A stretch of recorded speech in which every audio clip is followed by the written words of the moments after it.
আজ রাত্রে আল্লাহ সুবহানাহু ওয়া তাআলার এই শক্তিশালী নাম যদি কেউ 133 বার পড়েন, তাহলে ওই ব্যক্তির সকাল বেলায় চারদিক থেকে সুসংবাদ আসতে শুরু করবে এবং তার ধন সম্পদ টাকা পয়সা আল্লাহ তাআলা বাড়িয়ে দেবেন। চারদিক থেকে তার রিজিকের দরজা আল্লাহ তাআলা খুলে দেবেন।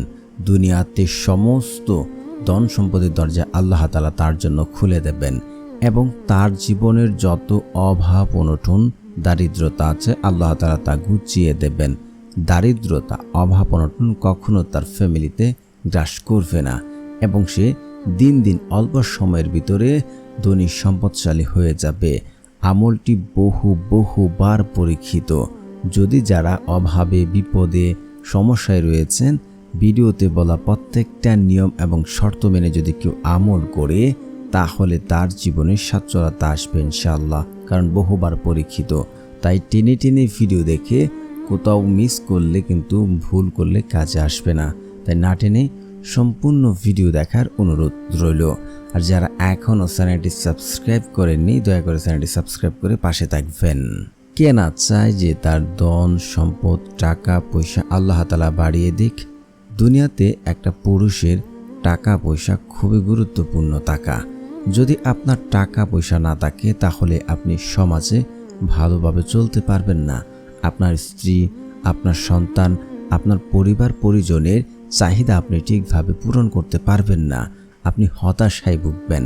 এমনকি দারিদ্রতা এমন একটি জিনিস যা মানুষকে কুফরির দিকে নিয়ে যায়। আপনি মুসলিম, যদি আমাদের টাকা পয়সা না থাকে, তাহলে আমরা ভুল পথে পা দেব এবং টাকা পয়সা না থাকার ফলে আমরা ভালো করে ইবাদতের মনোযোগ দিতে পারবো না।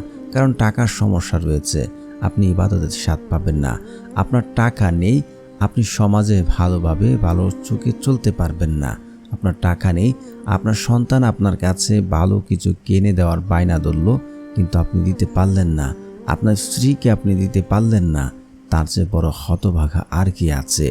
আপনার পিতা মাতার অসুস্থতায় কাতরাচ্ছে, কিন্তু টাকার সমস্যার জন্য তাদের ভালো চিকিৎসা করতে পারছেন না।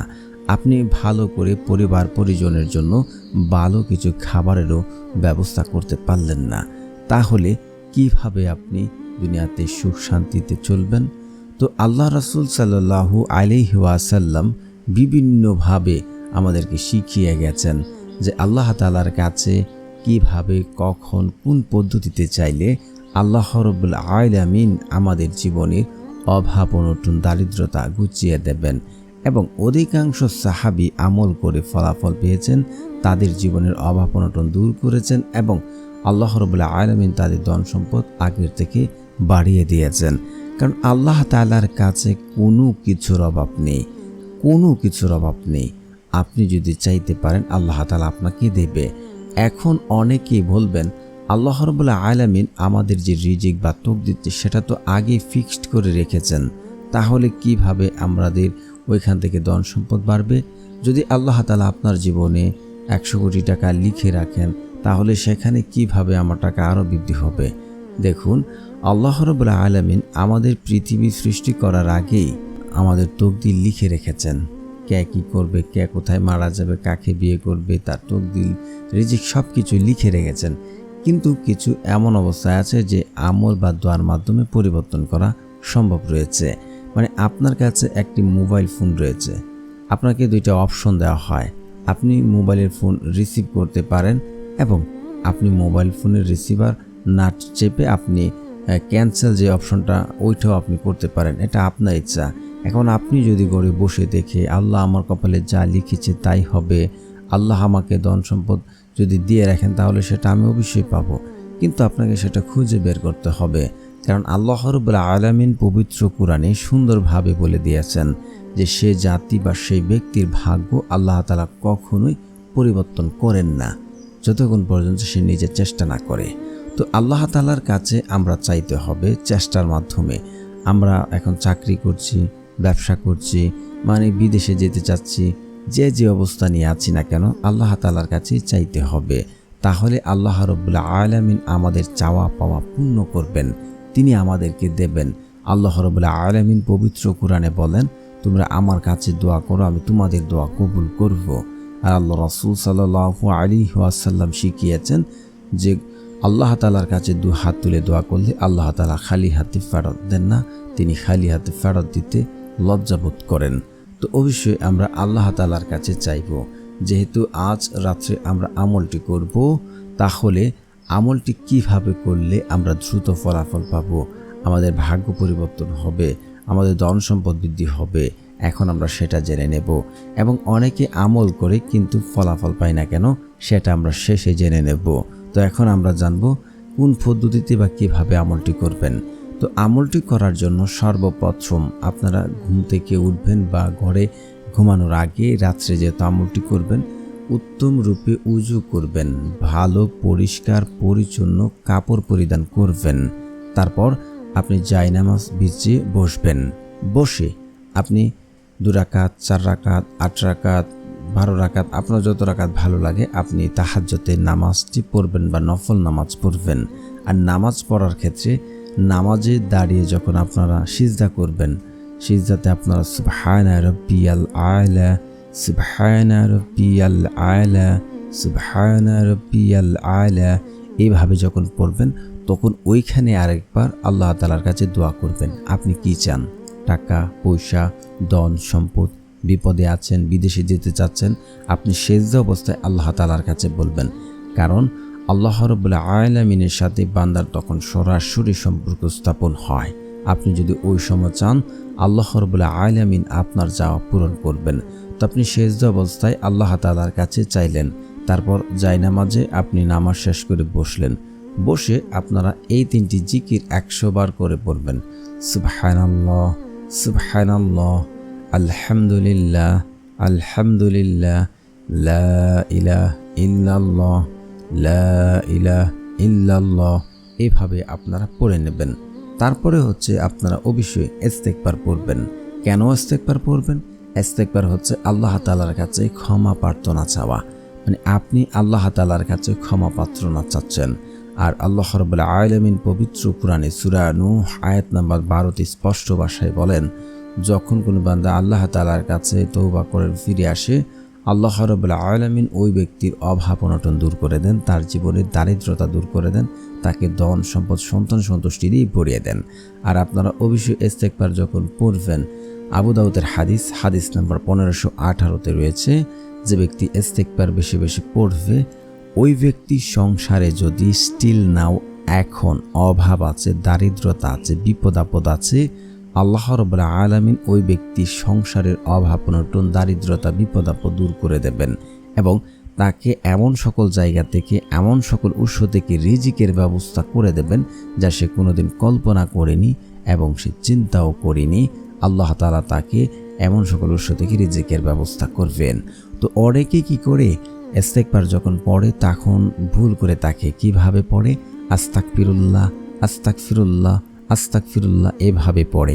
আপনারা পড়বেন আস্তাগফিরুল্লাহ, আস্তাগফিরুল্লাহ, আস্তাগফিরুল্লাহ এইভাবে পড়বেন। ইস্তেগফারের বহু ফজিলত কি বলবো ভাই।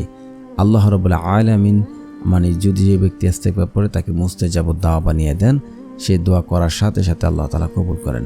অবশ্যই ইস্তেগফারটি ভালো করে আপনারা পড়বেন 21 বার। তারপর আপনারা হচ্ছে রাসূল সাল্লাল্লাহু আলাইহি ওয়াসাল্লামের উপরে দুরূদ পড়বেন। কেন পড়বেন? দুরূদের বহু ফজিলত। তার মধ্যে হচ্ছে যে ব্যক্তি দুরূদ পড়বে না, তাহলে রাসূল সাল্লাল্লাহু আলাইহি ওয়াসাল্লামের উপরে, তাহলে তার দোয়া কবুল হবে না, সেটা আসমানে গিয়ে জ্বলন্ত অবস্থায় থাকবে। তো রাসূল সাল্লাল্লাহু আলাইহি ওয়াসাল্লামের উপরে দুরূদ পড়তে হবে। যদি আপনারা দুরূদ ইব্রাহিম না পড়েন তাহলে ছোট্ট দুরূদ পড়বেন, সাল্লাল্লাহু আলাইহি ওয়াসাল্লাম, সাল্লাল্লাহু আলাইহি ওয়াসাল্লাম, সাল্লাল্লাহু আলাইহি ওয়াসাল্লাম। প্রথমে 3 বার পড়বেন, তারপর দোয়া শেষ করে আবার পড়বেন 3 বার, সাল্লাল্লাহু আলাইহি ওয়াসাল্লাম, সাল্লাল্লাহু আলাইহি ওয়াসাল্লাম। তারপরে হচ্ছে আপনার একবার আয়াতুল কুরসি পড়বেন, আল্লাহু লা ইলাহা ইল্লা হুয়াল হাইয়ুল কাইয়্যুম লা তাখুযুহু সিনআতু ওয়া লা নাউম লাহু মা ফিস সামাওয়াতি ওয়া মা ফিল আরদ মান জাল্লাযী ইয়াশফাউ ইনদাহু ইল্লা বিইজনিহি ইয়া'লামু মা বাইনা আইদিহিম ওয়া মা খালফাহুম ওয়া লা ইউহিতুনা বিশাইই্যিন মিন ইলমিহি ইল্লা বিমা শাআ ওয়া ওয়াসি'a কুরসিয়ুস সামাওয়াতি ওয়াল আরদ ওয়ালা ইয়াউদু হিফযুহুমা ওয়া হুয়াল আলিয়্যুল আযীম। তারপরে হচ্ছে আপনারা সূরা ফাতিহা পড়বেন একবার। বিসমিল্লাহির রহমানির রহিম। আলহামদুলিল্লাহি রাব্বিল আলামিন আর রহমানির রহিম মালিকি ইয়াউমিদ্দিন ইয়াকা না'বুদু ওয়া ইয়াকা নাস্তাঈন ইহদিনাস সিরাতাল মুস্তাকিম সিরাতাল লাযীনা আন'আমতা আলাইহিম গায়রিল মাগদুবি আলাইহিম ওয়ালাদ-দাল্লিন আমিন। তারপরে হচ্ছে আপনারা পড়ে নেবেন 3 বার সূরা ইখলাস। বিসমিল্লাহির রহমানির রহিম। কুল হুয়াল্লাহু আহাদ আল্লাহুস সামাদ লাম ইয়ালিদ ওয়া লাম ইউলাদ ওয়া লাম ইয়াকুল লাহু কুফুয়ান আহাদ। তারপর আল্লাহ তাআলার এই শক্তিশালী নামটি আপনারা পড়ে নেবেন। তো প্রিয় বন্ধুরা, যারা এই চ্যানেলটি সাবস্ক্রাইব করবেন অবশ্যই তাদেরও মনের আশা পূর্ণ হবে, কারণ যাদের মন ভালো তারা অন্যদের সহযোগিতা করেন, আল্লাহ তাআলাও তাদের মনের আশাগুলো পূর্ণ করে দেন। তো আল্লাহ সুবহানাহু তাআলার সেই শক্তিশালী নামটি হচ্ছে ইয়া রাজ্জাকু, ইয়া রাজ্জাকু, ইয়া রাজ্জাকু। আপনারা ঘরের লাইটটা বন্ধ করে এই যে নিয়মগুলি বললাম বলে আল্লাহ তাআলার কাছে 2 হাত তুলবেন। হৃদয়টাকে সফট করে অন্তরের অন্তঃস্থল থেকে 2 চোখের পানি ফেলে আল্লাহ তাআলার কাছে সবচেয়ে প্রিয় 2 ফোঁটা, এক অনুতপ্ত বান্দার চোখের পানি, জিহাদের ময়দানে রক্তের ফোঁটা। তো অবশ্যই আপনারা এখিন এবং বিশ্বাস রেখে যদি বলতে পারেন বা আপনি শিওর হতে পারেন আমার দোয়া কবুল হবে, আল্লাহর কসম করে বলছে আপনার দোয়া কবুল হবে। কবুল হবে যদি শর্ত ঠিক থাকে, 5 ওয়াক্ত নামাজ পড়তে হবে, হালাল খাবার খেতে হবে, পিতামাতার কথা শুনতে হবে, আত্মীয় সম্পর্ক চিহ্নিত করা দোয়া করা যাবে না এবং হচ্ছে তাড়াহুড়া করা যাবে না। যদি এই শর্ত ঠিক থাকে আপনার দোয়া কবুল হবে 100% গ্যারান্টি। তো প্রিয় বন্ধুরা, যারা আমলটি করছেন অবশ্যই একটি লাইক এবং কমেন্টে সকলে লিখবেন আমিন আমিন সুম্মা আমিন।